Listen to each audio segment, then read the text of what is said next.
माणसातला देव तुम्ही पाहिलाय, नसेल पाहिला तर आज आम्ही तुम्हाला या देवाचं दर्शन घडवतो। हा देव आपल्या आजूबाजूलाच असतो।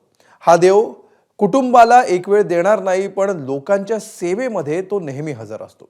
तो घरी कमी आणि जनसेवेमध्ये जास्त दिसतो। कोण आहे हा देव, पाहूया या रिपोर्टमधून। हा आहे माणसातला देव।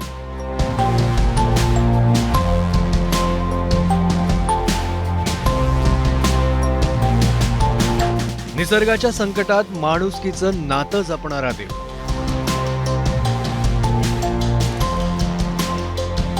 घाबरलेल्या चिमुरड्यांना सुखरूप त्यांच्या पालकांपर्यंत पोहोचवणारा देव। आपल्या जीवाची पर्वा न करता दुसऱ्याच्या मदतीला धावलेला देव।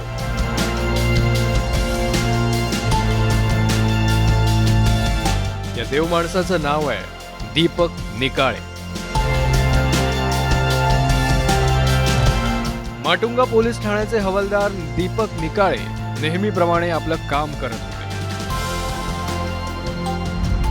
वरून फाटलेलं आभाळ, त्यामुळे रस्त्याची झालेली नदी,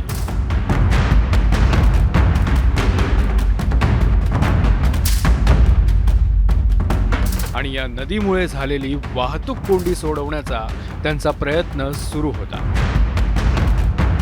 दरवर्षीप्रमाणे मुंबईतल्या किंग सर्कल पोलीस ठाण्याबाहेर सकल भागात पाणी साचतं। आजही हेच चित्र इथे पाहायला मिळालं। या पाण्यात शाळेची बस अडकली आणि मुलांची घाबरगुंडी उडाली।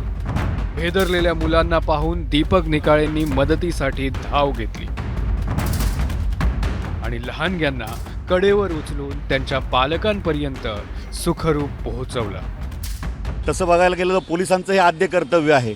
आपले नाती गोती सगळे शेवट लांब ठेवून प्रथम आपलं पोलीस कर्तव्य बजावणं हेच पोलिसांचं प्रथम कर्तव्य आहे। त्याप्रमाणे मी माझं कर्तव्य यशोचितरित्या पाडण्याचा प्रयत्न केला मी। खाकीतल्या या देव माणसाचं सर्वत्र कौतुक होतंय। पोलीस आयुक्त देवेन भारतींनीही दीपक निकाळेंचं कौतुक केलंय। 26 जुलैचा पाऊस असो किंवा 26/11चा दहशतवादी हल्ला असो, मुंबई पोलिसांनी जीवाची पर्वा न करता सगळ्या संकटांशी दोन हात केले। गणेश भक्तांची गैरसोय नको म्हणून हेच मुंबई पोलीस गणपती विसर्जनासाठी 24 तास बंदोबस्तात उभे असतात। खाकीतला हा देव माणूस कायम आपल्या सेवेसाठी उभा असतो। सूरज सावंत, एबीपी माझा, मुंबई।